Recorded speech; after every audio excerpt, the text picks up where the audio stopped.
Good morning mga ka-auto! Andito ulit ako sa showroom. Nagbabalik ang inyong marketing professional, Raymond Angeles.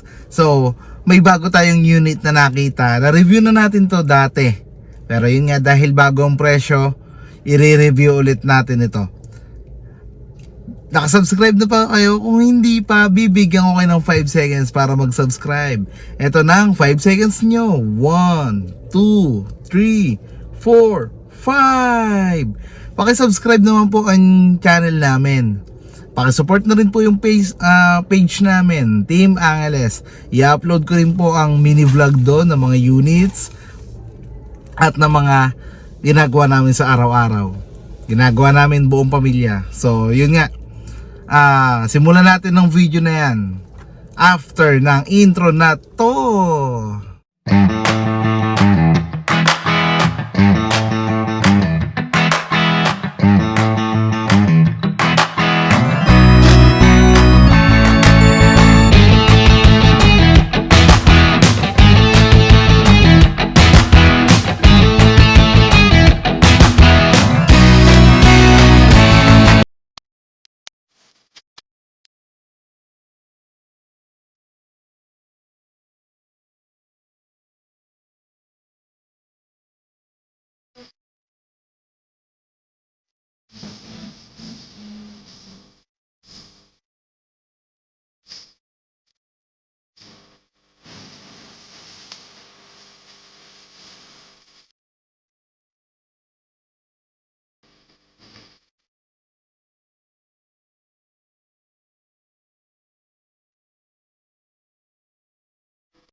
So ito yung unit na sinasabi ko, Race Turbo.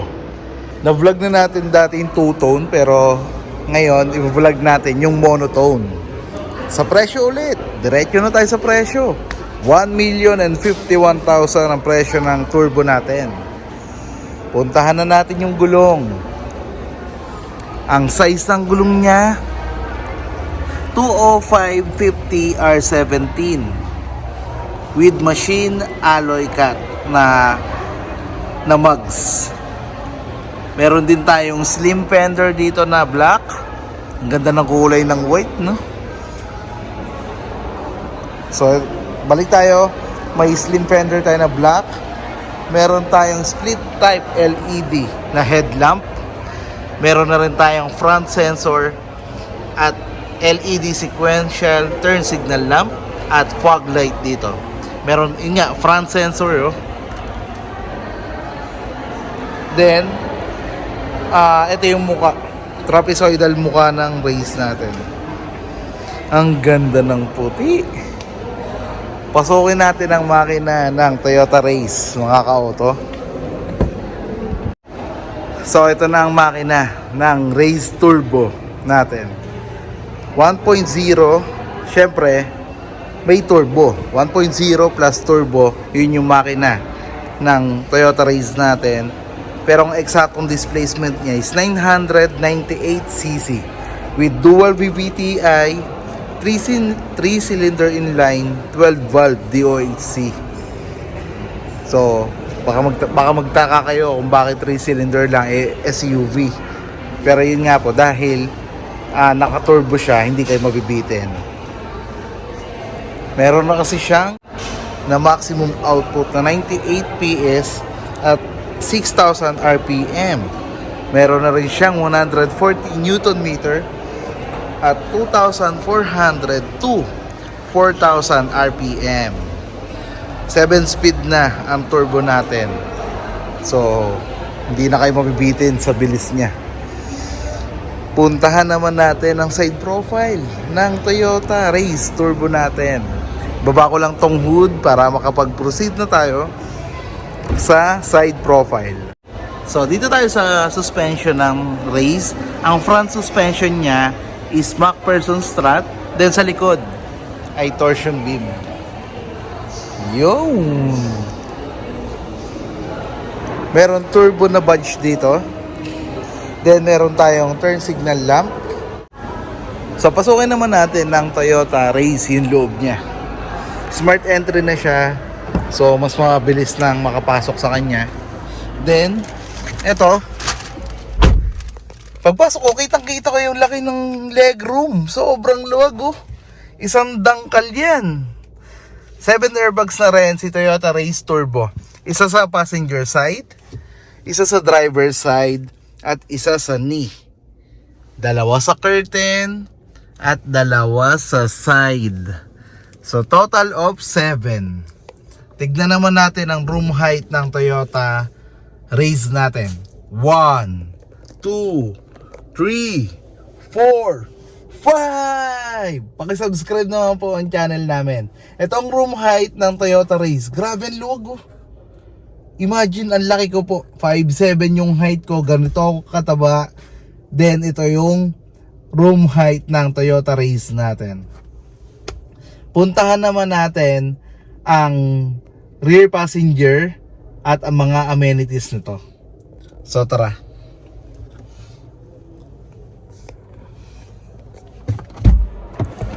Bago tayo lumabas, pakita ko ang speaker.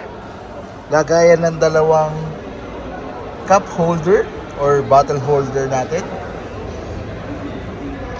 Dalawang bottle water natin. Yan. Then, ang armrest niya ay leather. So, puntahan natin ang rear passenger niya.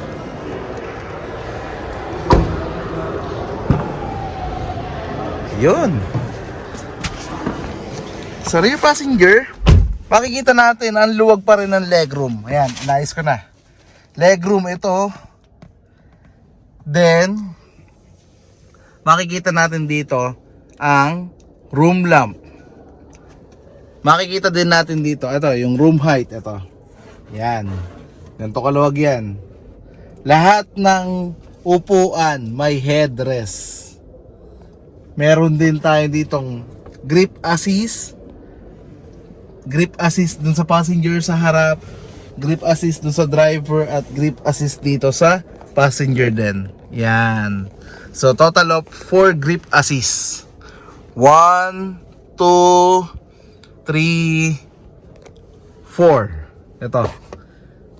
So puntahan naman natin ang rear of the vehicle ng Toyota Race. Pero bago lahat, di ko nasabi, fabric nga pala ang material na ginamit na may leather sa side. Ang design niya yung mala Kobe Bryant na parang heart. Yun. Oh, ito. Mala Kobe Bryant yung logo niya. Sa mga Kobe Bryant lovers diyan, Kobe Bryant fan. Ayun, no, may race na umaandar dun, no, sa showroom. Yun yun, two-tone yun, race 1.0 turbo two-tone, yun, yung blue na yun. Ito, monotone lang, pero turbo. So, puntahan natin, yun nga, ang rear of the vehicle ng Toyota Race natin. So, ito yung rear combination lamp ng Toyota Race natin. Twin type antenna. Ito. Then, meron na tayong backup camera at backup sensor. Dalawang backup sensor. May badge dito na Race. Yung SUV na ang Toyota Race natin. So, paano nga ba natin siya ipapark? Gaano ba kalaki? Mas malaki ba siya sa Wigo? Mas malaki ba sa Avanza? Ito na ang sagot. Ang overall length niya is 4,030mm. Overall width niya is 1,710mm. Overall height niya, 1,605mm. At yung wheelbase is 2,525mm. So, yun yung specs ng dimension ng Toyota Race natin. So, tara, pasukin natin yung Toyota Race. Tignan natin, i-feel natin kung gaano nga ba siya kaganda. Smart entry na ang Toyota Race natin. Yon, kung may hawak kayo na susi, ilagay nyo lang ang daliri nyo dito at pwede na magbukas ng pinto ang Toyota Race. May mga buttons tayo dito para sa foldable side mirror. At meron mga buttons tayo dito kung paano mo i-adjust yung side mirror mo. Buttons din para sa lock ng window at sa pinto.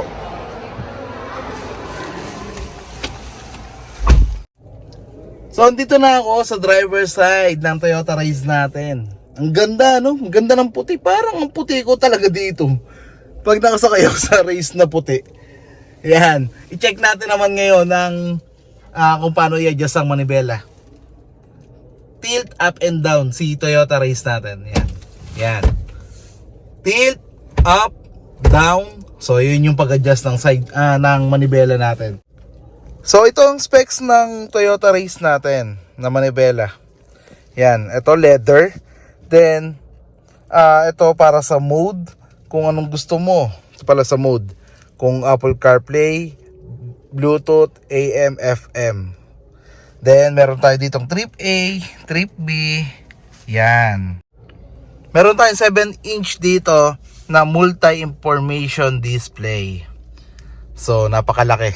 Ito rin, napakalaki din. Meron tayong 9-inch monitor with Apple CarPlay at Android Auto na may USB, AM, FM na rin. Ito yung aircon niya. Auto climate yung aircon niya. Yan. Then meron tayong saksakan dito, 12 volts charger, USB dito. Yan, dalawang USB. So hindi kayo magagawan para mag-charge, hindi kayo magagawan. Push start na rin ang Toyota Race Turbo natin.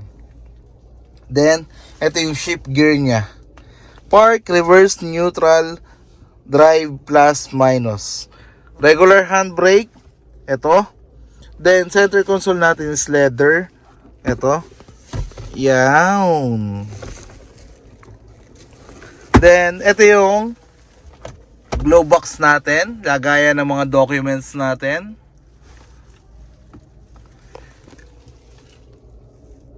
Ito naman, masisense nito kung sino yung naka-seatbelt. Yan. Yan. Then, meron tayong room lamp natin.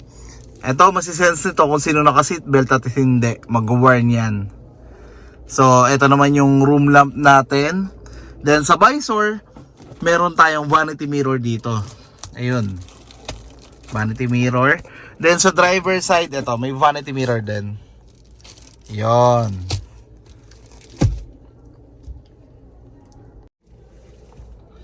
Ayun. So, mga ka-auto, na-discuss na natin ang specs ng makina, specs ng interior, exterior, dimension ni Toyota Race.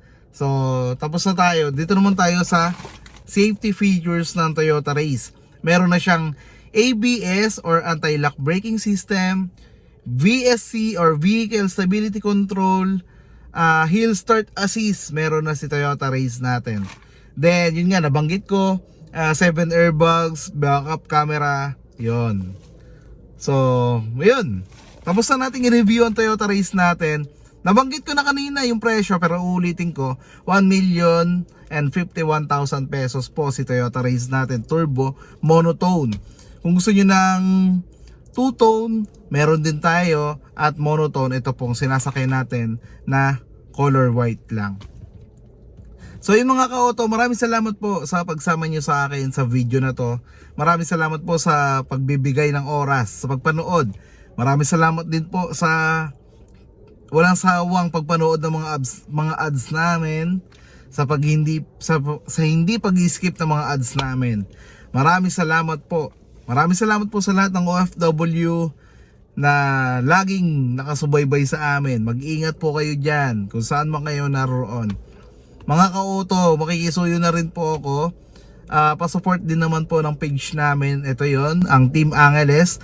Mag-upload po kami doon ng mga videos namin sa mga daily na ginagawa namin. Mag-upload din po ako doon ng mga videos ng mga units namin. Kung gusto niyo po ng mga short review, i-upload po namin doon sa Team Angeles. So paki-support po, ito po yung page. Ang number ko po, it's 0915, ito. Mag-iwan kayo ng comment, mag-iwan kayo ng message. Pag-usapan natin ang mga hindi ko nabanggit. Then sasagot po ako sa comment. Kung hindi po ako nakakasagot sa comment, pasensya na po, pero babalikan ko po yung mga comments niyo para masagot ko po. So yun nga, hanggang dito na lamang mga ka-auto. Yun, medyo matindi na yung sikat ng araw dito sa showroom. So maraming salamat po sa walang sawang pagsuporta sa amin. Sana po yun nga, supportahan niyo rin po yung page namin. Maraming salamat po. Hanggang dito na lamang po ang video na to. Balik na po natin yung pag-review ng unit sa isang linggo, 3 unit yung i-upload natin. Yon. So maraming salamat po. Hanggang dito na lamang po ang video na to. God bless po sa ating lahat. Mag-ingat po tayong lahat. Bye!